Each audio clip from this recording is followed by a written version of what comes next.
After mercilessly pounding the crumbling enemy ranks with rockets and shells, Canadian infantry move in to capture the remain.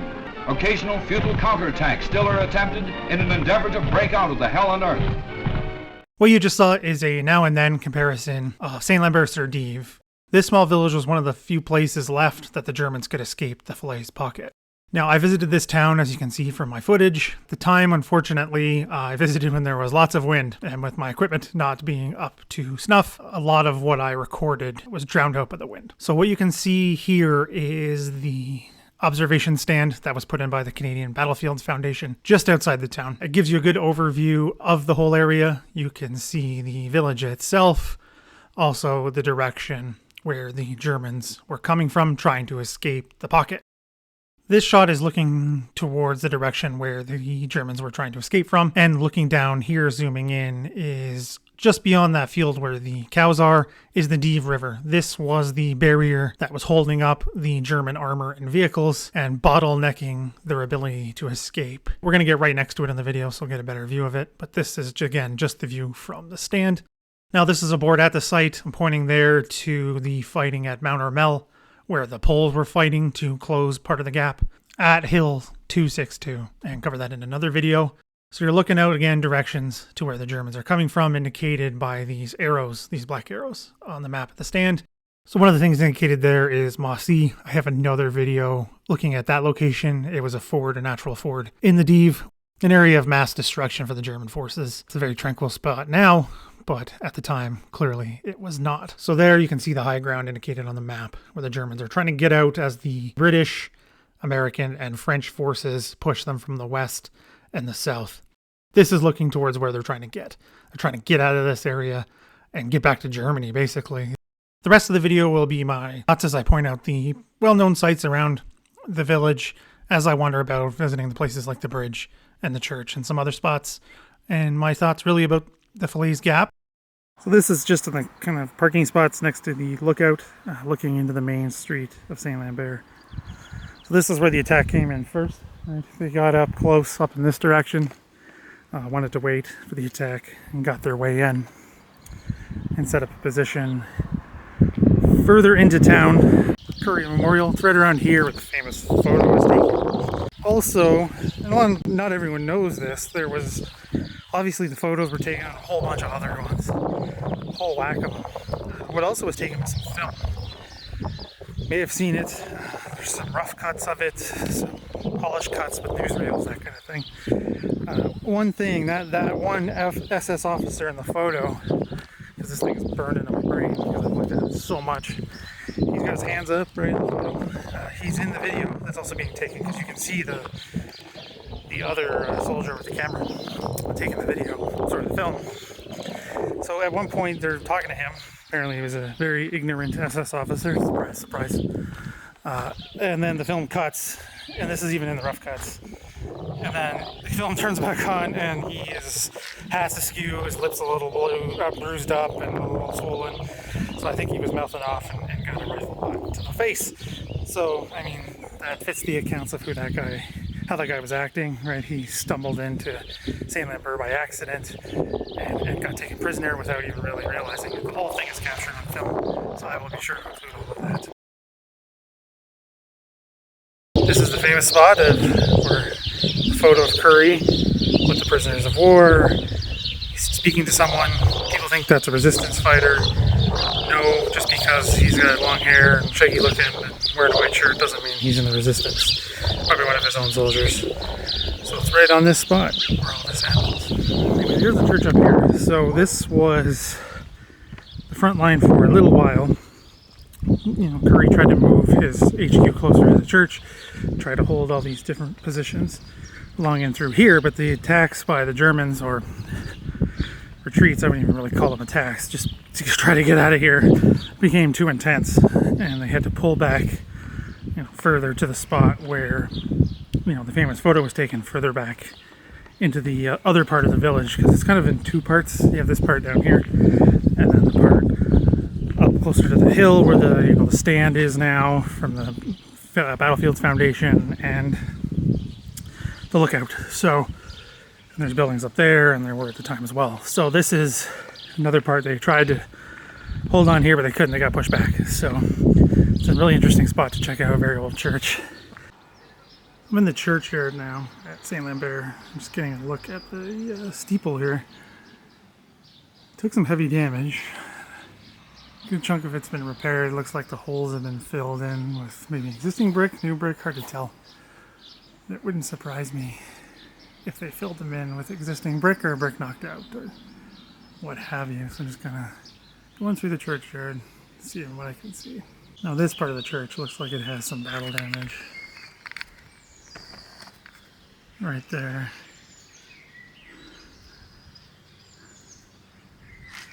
And also right here.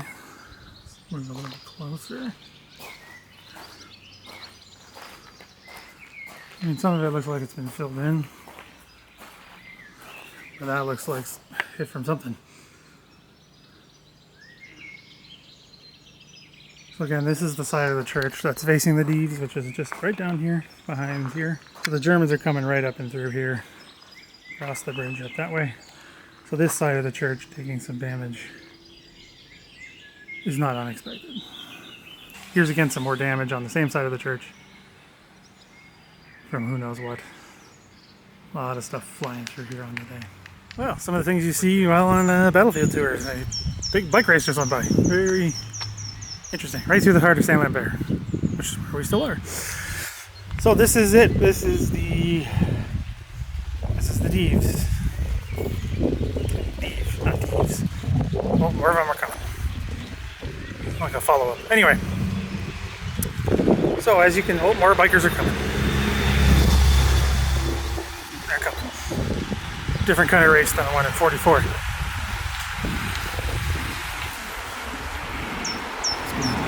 Two packs of bikers. Anyway, so you can see here that the Deve is a fairly formidable barrier for tanks, right? Or any vehicles, really. Because again, the deep sides, like we saw earlier, the deep sides make it very, very difficult to get a tank in and out. I mean, people can get across it, no problem. And Currie records that happening. Others that fight with Currie from the South Albertas, recorded Germans infiltrating at night, right further up in the village, way up by the memorial there, around this bend where the bikes came. And then feeling their way literally in the dark, and then tapping on a tank or feeling a tank, and then yelling out "Panzer" and then just taking off. So they could get through here fairly easily, but the vehicles had no chance.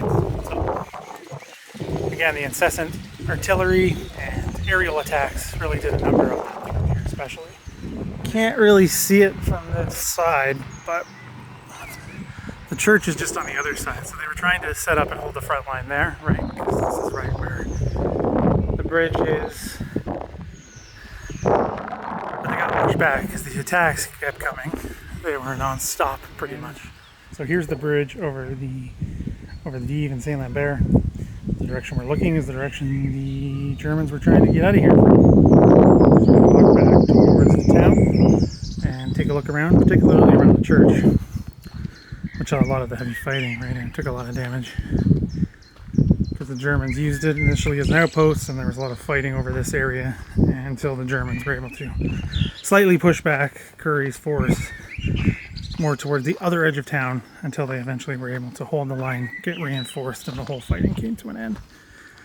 So you can see the church up there. There's the steeple there over the bushes. So they took a lot of heavy damage during the fighting. So we're going to work our way up over there. And this is just one of the feeder streams into the Deve as well, which kind of create a barrier. I didn't read much about these causing any troubles really for anyone. So still interesting to keep in mind of the layout of the land and elements that were here on the day. So I've heard some talk of a second bridge in St. Lambert. This may have been it. It looks to be quite dry at this particular moment. It's been rather dry here because it's been so warm. So I don't know if this is the second bridge that's talked about, or there's another spot over the Deve. I mean, this is technically the Deve, but it's in line with the first bridge, which is just up over around that corner. So Not too sure, but I have read about a second bridge in some accounts. So this is it, and then the church is right here. So if it's connected to the church, that's possible. I'm not too sure though.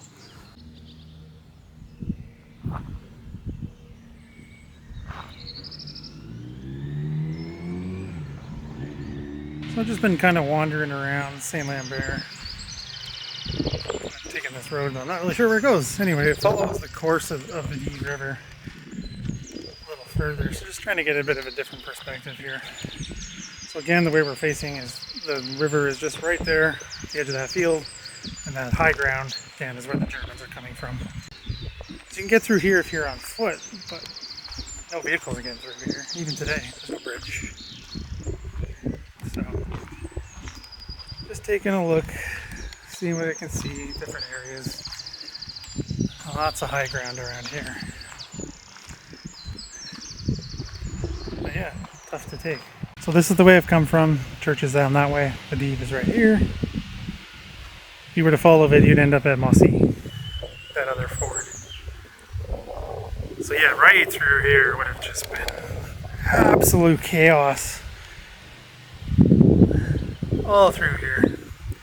I mean, the whole thing that they only sent one company from a recce regiment. I mean, they're full Shermans. And then one company from the Argylls. Like, it's just, it wasn't enough. And this is one of the things I can talk about, I guess, with the pursuit to the Seine sort of thing. But it's connected here. It just wasn't enough. It took 3 days to take care of this area, right?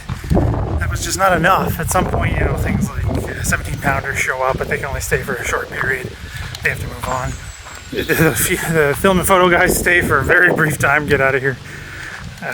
So the roads are connected. They're not cut off by any means, but it just wasn't enough to bring this thing to close.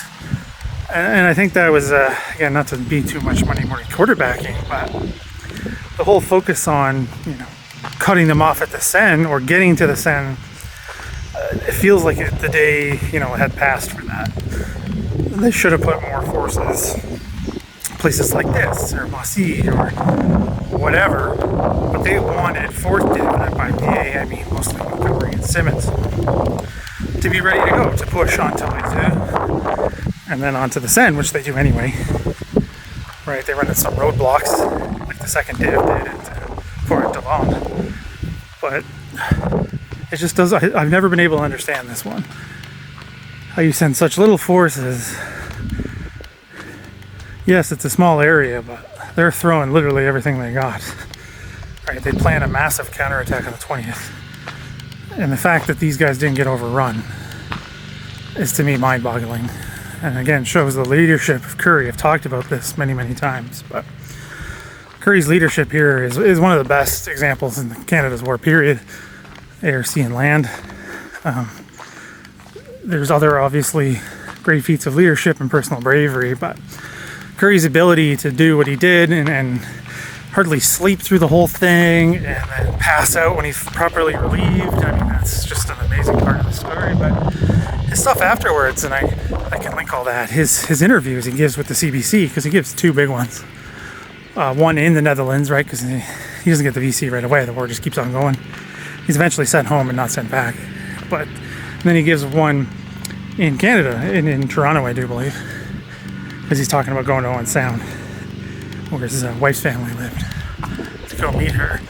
So, I mean, the answers he gives are just so humble, so, I don't know what the word I'm looking for is. Just, he has all the leadership qualities that one would hope you could have as a leader, or have in your leader. I mean, I just can't say enough of good about that guy. And then his career afterwards, and being the Sergeant at Arms in the House of Commons or in Parliament, I mean, it was just the things he saw happen there.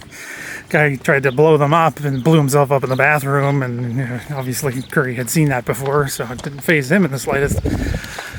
But the guy just had quite the career and quite the life. So definitely a well-deserved Victoria Cross for Currie. So just kind of continuing my walk through St. Lambert, we're walking back towards the church. Just thinking about stuff, right? This is a 5-10 minute walk. Not even, I'm going slow. It's towards the end of the trip, so taking my time. the German perspective, right? There's lots of stuff left from that in the pocket, and then the fighting that, you know, led to this, and getting out, and then, you know, trying to get back to Germany or the West Wall and all that stuff. So that's definitely some stuff I'd love to dig on, see what I can find. I obviously can't go to any archives. I think this is the biggest trip I'm going to have for a while, so it's going to be hard to do that. But any digital resources, or if anybody knows anything, please let me know, because I'd love to get into that, dig into that a little bit, try to understand kind of what's going on the German side, and try to avoid that, you know, propaganda angle. I mean, hard to turn this thing into any sort of victory or anything to be proud of, but just another thing I've been thinking about while wandering around here. So again, a different angle on the church, this side of the village. Doing a wandering back to my car.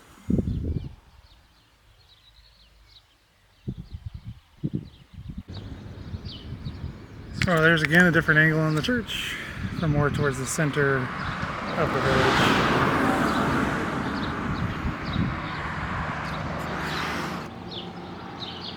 Does that look natural wear and tear, or is that impacts?